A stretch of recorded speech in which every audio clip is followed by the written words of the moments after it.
It's first experience in the war for me. I was serving in Egypt in Air Force, but I didn't expect that there's something in our planet like that, to be honest. It's a very, very scary war. It's not just between soldiers. Do you like and appreciate the work that we do here at the Kyiv Independent, from frontline field reports in the east to chatting to Russian soldiers in the west of Ukraine, our investigations, our news? It would really mean a lot to us if you could not only like and subscribe to our channel, but of course to become a member of the Kyiv Independent community. If you want to help us build our coverage, make it bigger and better, please consider joining. Thank you. My name is Mohamed Salah. I'm from Egypt, from Cairo. I'm a Russian soldier. Did you live in Russia before you signed up for the Russian military? Yes, I was living in Russia. What were you doing there? I was a student. How long had you lived in Russia before you were studying? 2 years. Okay. Mhm. And can you tell us a little bit about your life in Russia, which city you were living in, and what happened that led you to sign up for the military? I was living in Yekaterinburg, Sverdlovsk Oblast, and I was studying there. My major, I'm a programmer. I have already my education from Egypt, but I came for international certificate, and I would like to take it from Russia. I was in Ural Federation University in Yekaterinburg. I was living there. I have my wife, I have my daughter in Russia. Then by 2 years, I hear that I can have opportunity to take the Russian passport and serve in the army. I understand there is a lot of benefits for veterans. As you know, all over, veteran is the number one in the country. So we got a lot of benefits, the apartment, about passport, about services in the government, with the government. So it was like good ambition for me to be one of the society. And remind me what you were studying as well when you were in university. I'm Android developer. Sorry? Android developer. developer. Mhm. That's a good, important job. You can make good money in a peaceful life. Yeah. Why did you want to be a soldier specifically? Actually, for me, it was a dream to be part of the federation. Officially, understand. There is other ways to get the passport, but for me, it was taking a long time. So I choose we can say the most fastest way. We understand. So I signed contract by my own. What did you know about the war in Ukraine back then? Till I arrived to Russia, I just saw it like hashtagging on television. Yeah, I didn't even pay attention. But once you were living in Russia, a country at war, you see news, you see posters. No. I'm not a politic guy, so my interest in different side. I'm a boxer and I'm a good swimmer also. So I have a lot of hobbies. But about Ukrainian war, I didn't even know what's going on between them. I just know that there is a fight between Ukraine and Russia, and both of sides they're struggling on the war. You understand? And there is no ways to fix the question. But once I arrived here in captivity, I start knowing how is it, what they're doing, because it's interesting for all of us when we'll go home. But was it not interesting in the moment when you signed up for the military? What did you expect? Where would you go? What would you be doing? What did they tell you that this military Actually, I didn't expect this kind of war.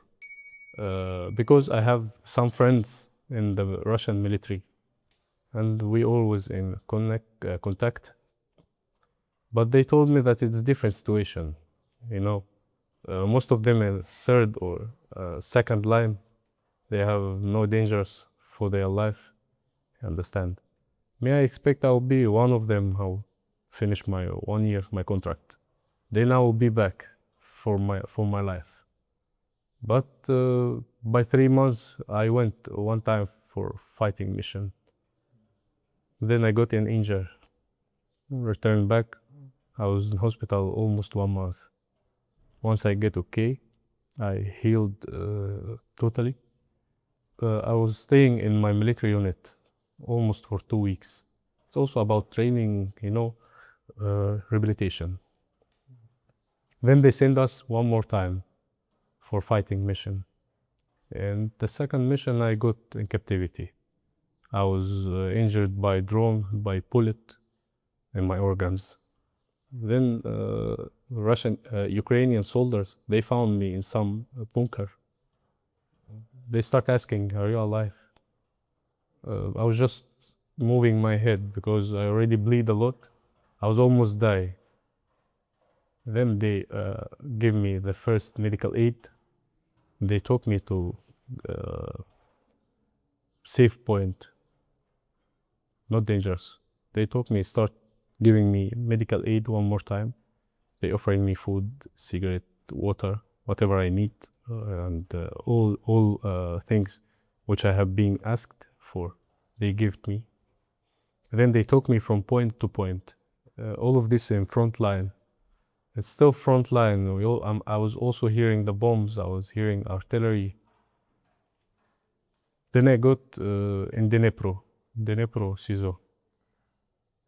When you signed the contract and when you saw this opportunity, yes, to get passport benefits, what did they tell you about what your work would be? In this time, I had a little bit issue with the Russian language. So I didn't understand what they said, but I translate my contract. And it's military contract, standard one. But the difference is that I will be in zone SVO. You understand? It's war zone. So you must have thought a little bit about what is this I SVO? thought a lot. So what were you thinking? What did you understand about the war when you were signing the contract? It's first experience in the war for me. I was serving in Egypt in Air Force, but I didn't expect that there's something in our planet like that, to be honest. It's a very, very scary war. It's not just between soldiers, you understand. There is also electronics like drone, like others, you understand. But did you know that you could go on assault? You could be Sturm, like attacking a trench. You were ready for that? I expected because it's war situation, you understand, and everything you can expect it. But I didn't believe that one time I will go there, and I went 2 times. And you say, you're not always thinking about politics, but at least maybe you have the understanding that it's a big country, Russia, attacking a small country, Ukraine, trying to take it more land. But I don't know, what did it look like, for you? What did you understand about, what is Russia? What is Ukraine? Why are they at war? What do you know? Actually, I have good relationships, good friendships with the Russians. And they also telling me, we had people from Donetsk, from Lugansk. And they also told me about the war between Ukraine and Russia and how it began, how it started. They told me that 12 years ago, it was a war between Ukraine and Ukrainians. It was, Donbass, Lugansk, Donetsk, and other parts from Ukraine. Then Russia, they were sending soldiers, sending military supportment. Then they want to be not with the Russian side, not with the Ukrainian side. They want to be, they don't want to depend on someone, you understand? You have to be one country. So after that, they took Crimea, and I think it was belonged to Russia from the beginning, as I know. Then they give it to Ukraine. Then Russia want to take it back. But about politics, I cannot give any feedback. Did you see the news about what was happening before, like Mariupol, like Bucha, these big, big cities of, civilians being killed along? Or I guess it was in the Russian information space you were reading about this, or? No, I only heard about that here in captivity as a prisoner of war. I was hearing from television. They showing that Russia attacking, and they are also reply, or I can swipe it. They attacking, Russia reply. It's like that. It's normal war between them. You understand? Can you tell me about your training? Were you in and your unit? Were you in a group with mostly other foreigners, or what countries were they from? And when you arrived in Ukraine, what did they tell you about your mission? I think I don't want to talk about that. Military things, keep it from military. Maybe not the unit, but then you were talking about how you were taken captive, right? It was your second mission. You said, yeah. And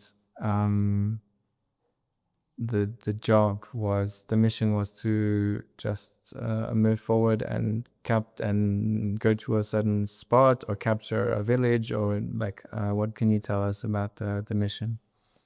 I can say nothing about that. Okay. And I guess my last question would be, if you could, do it all again, or, if you had advice for other people from Middle East, from Africa, who maybe see opportunities in Russia, first studying and then military and citizenship, what is your, I guess, reflection on what happened to you, I guess, and your hope for the future? Only I can say that you are a man on your own, you understand. Firstly, it's depend on you, your decision. If I say it a lot, I will not even change anything if you have desire, you understand. So for this point, I think the perfect thing that live your life. Live your life. And war is a place of death.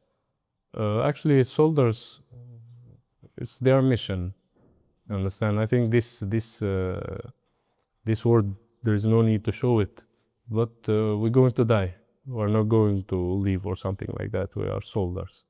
You understand? It's not depend on Africans, not depend on Egyptians, even Russians. They are still the same.